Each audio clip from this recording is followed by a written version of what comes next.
Okay, Wednesday morning, May 3rd, 2023, Lviv, Ukraine.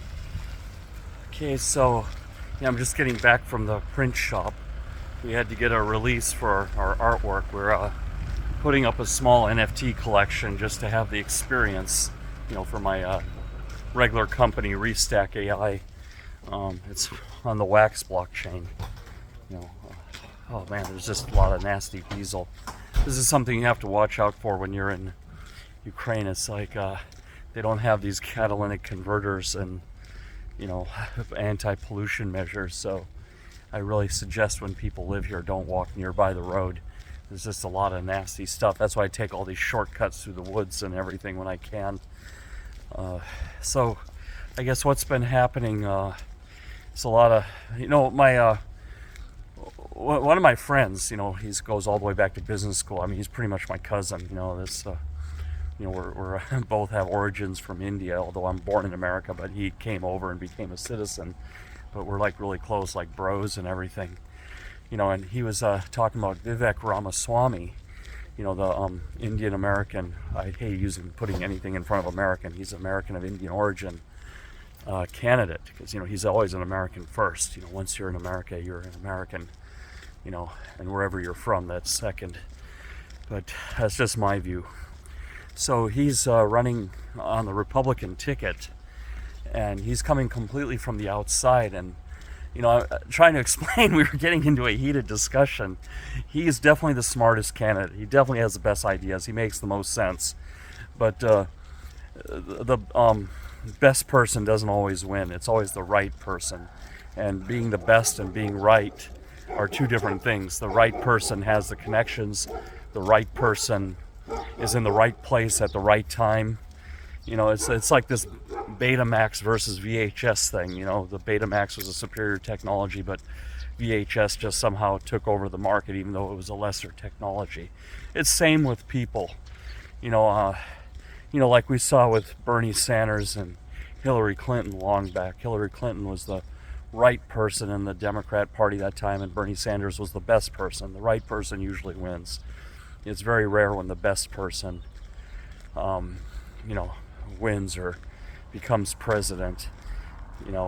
So that's my view. If Vivek Ramaswamy is on the ticket and he gets the nomination, I'll definitely vote for him. But not having been a governor, not having been a career politician, which everyone says they hate career politicians, but people still vote for them. That was something I was trying to explain to my cousin, Prem, and everything, that Americans complain a lot about these things, and I don't know if Americans are smart enough for someone like Vivek Ramaswamy, who actually is conveying ideas and plans and has thoughts and has like concrete, a concrete idea on what he wants to do and how he'll deliver it, how he'll execute it. People don't want to listen to that. They want one-liners, they want zingers. It's like, Rand Paul, as much as I despise him for his pro-Russia views, he had some fairly solid ideas. Granted, they're not the right ones. But as soon as he got on the stage with Trump, all Trump had to say is, "You're having a hard day, aren't you, Randy?" He just call him Randy, like belittle him, make him sound like, he's a 5-year-old at the daycare center, and and he was just destroyed. It was just like, Michael Dukakis, back in 1988, I was working on that campaign, out of high school. I wasn't like a serious campaigner. I went to some volunteer events. But as soon as the height jokes, jokes about his height came out, anything he was saying, anything he had to say was all just discounted. That's what's stuck in people's heads. And this is what I'm trying to explain, and I think, for my cousin, he came as an immigrant from India. He's a fairly smart guy. He's living in Jersey City, where there's a lot of professional people, of Indian origin, and they're all thinking like in a very logical, straightforward way that if you do this, this will happen. You work hard, you save your money, you be responsible, minimize your consumption, maximize your savings. This is like common sense, right? It really doesn't have any place in in America. I'm saying this sarcastically, when it comes to politics. It's not what people want. It's unfortunate. This is the problem in America. People's attention spans are very small. But he did say one thing right, that this war is going to be won on Twitter. But again, Twitter is about getting a zinger, about saying something. I'm still trying to figure out this Twitter thing for the sake of my company and some of the projects I'm working on.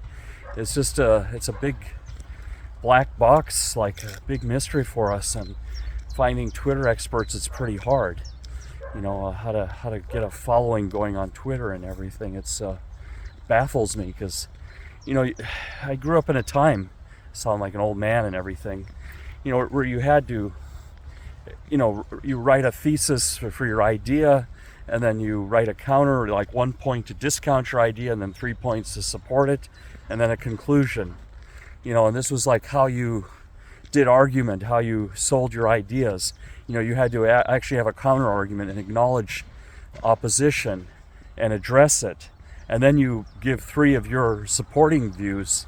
And this is like a classic model. This was taught in probably most American schools and everything, and reasoning, to, get people. And then came the internet age, and, or I should say the social media age. Actually, the internet age wasn't so bad.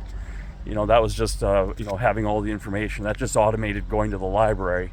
That just brought all the information to your fingertips and an automated shopping a little bit. But then when you got into the social media age, or, narcissism, narcissism is the thing now. It's, I hope this Vivek Ramaswamy can learn all of this, learn how to do this, because he would be an outstanding president. I heard his ideas, and, he's anti-woke, and, he's embodies a lot of the pro-American ideals, but he still has, plans on how to lift up the lower classes. So that's pretty good. I mean, but he has to become a career politician, a little bit, become a governor or a senator, and, get the favor of the party, because America is like a 2-party country. Now, he could, if he has the money, and Donald Trump is out of favor or something. I'm just saying, this is probably the last thing we want to happen. Actually, we would want it to happen. He could form a third party and become a power broker, and that would split the Republican vote. And then Ukraine will be safe. And it looks like there's some opposition to Joe Biden. But, I watched RFK Jr. talk. He's definitely not his father or his uncle. He sounds like a guy that smokes like 20 packs of cigarettes a day. I mean, Joe Biden is more alive than him. I'd hate to say it, but we really have bad choices on the Democrat side. I think, but I mean, I think if there was a third party in America, it would be like, like the libertarians. It would actually favor the Democrats, because your enemy's enemy is your friend, right? So libertarians steal votes from Republicans. And, if Ramaswamy was to team up with like Trump or whoever's out of favor in the Republican side and do a third party, they could potentially be a power broker, like say, hey, we want these things, and we would drop out. But that would be probably, like the libertarians are more extreme to the right, so they wouldn't gain any votes. But these things could actually work in the Democrats' favor. It's just like the way Ralph Nader screwed Al Gore in the 2000 election. Ralph Nader was, stole votes from the left, from the Democrats. And as you all know, I'm down the middle. 88, I voted Dukakis. 92, 96, Clinton. 2000, Al Gore. And 2004, Bush. You see I started changing as I got older. Right around 34. Yeah, and then Bush, and then, you just had to vote for Obama. I think who was it, John McCain or Mitt Romney, those were not viable choices. And then I voted Libertarian, I think on the second time after the financial crisis. And then I did Trump twice, which I kind of regret. But I don't think, at that time, America first sounded really good. I didn't like this, apologetic America, especially now. We're seeing America has nothing to apologize for. they're 90% of the military aid to Ukraine and providing 100% of the intelligence. America is the real force of good. I think we're seeing that.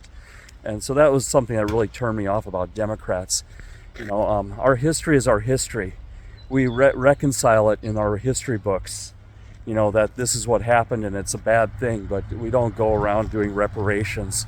The reparations have already come in the form of a country that has affirmative action, has scholarships for minorities, has opportunity. I mean, Africans are trying to immigrate to America because the opportunity is greater than America than Africa. That's right there enough reason that we don't need reparations.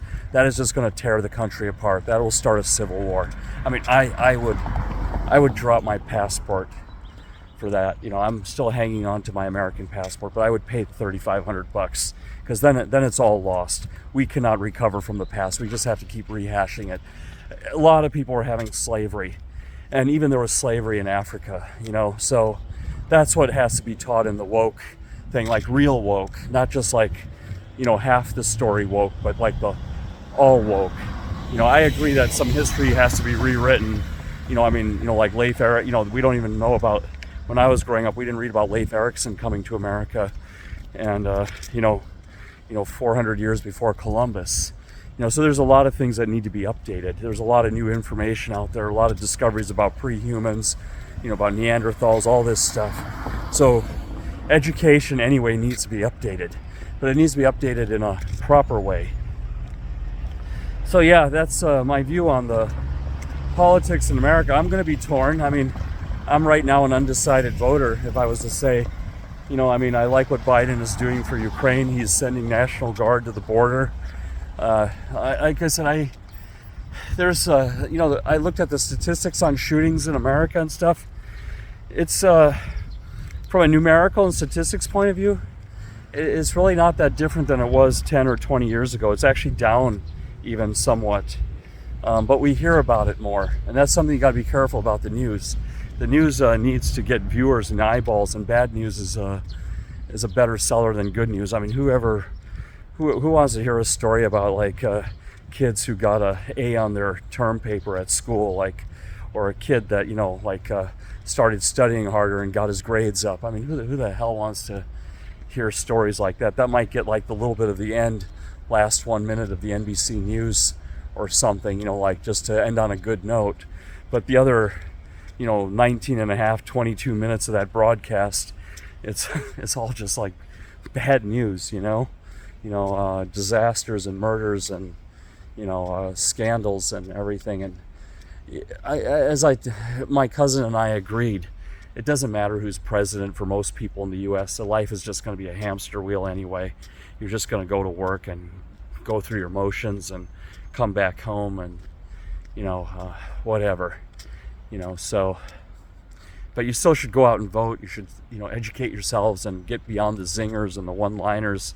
That is something but I mean, my YouTube videos aren't going to start a wave of self-awareness and a wave of, enlightenment in America, but that's just my view, that, you have to, I don't know.